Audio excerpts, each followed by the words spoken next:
আমরা দেখেছি যে আমাদের আশেপাশে আমাদের লোকালিটিতে যে সমস্ত লোকাল ট্রেনগুলো চলে সেগুলো প্রচণ্ড নোংরা, প্রচণ্ড অপরিচ্ছন্নভাবে রয়েছে। আর সত্যি কি জানেন, আমরা এই সমস্ত নোংরা আর অপরিচ্ছন্ন ট্রেনের জন্য শুধুমাত্র সরকারকে দায়ী করি। বাট এটা কি শুধুমাত্র সরকারের জন্য? সরকার যেহেতু লক্ষ্য রাখেনি তাই ট্রেনগুলোর আজ এই অবস্থা? বাট সেটা কিন্তু নয়। এই লোকাল ট্রেনগুলোর এত নোংরা, এত অপরিচ্ছন্ন একটা সবচেয়ে মূল কারণ রয়েছে আমাদের মতো অসচেতন কিছু প্যাসেঞ্জার আর সেই সমস্ত ট্রেনে ব্যবসারত কিছু হকার। এমন বহু অসচেতন আর মূর্খ প্যাসেঞ্জার রয়েছে যারা ট্রেনের মধ্যে নোংরা করতে দুবারও ভাবে না।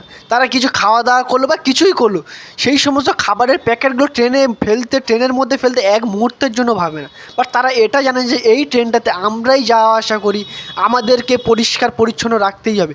যত আমরা সরকারকে এর জন্য দায়ী করি না কেন, কিন্তু দিন শেষে মূলে কিন্তু আমরাই এই নোংরার জন্য আমরাই দায়ী।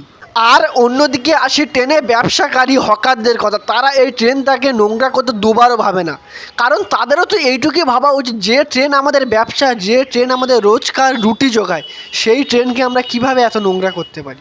তো শুধুমাত্র এই ট্রেনের নোংরা, এই অপরিচ্ছন্নের জন্য শুধুমাত্র ট্রেন কর্মী, ট্রেন কর্তৃপক্ষ বা সরকারকে দায়ী করে লাভ নেই। সেখানেও আমরা যথেষ্ট দায়ী, আমাদের মতো নর্মাল প্যাসেঞ্জার, নর্মাল লোকজন, সাধারণ জনগণ।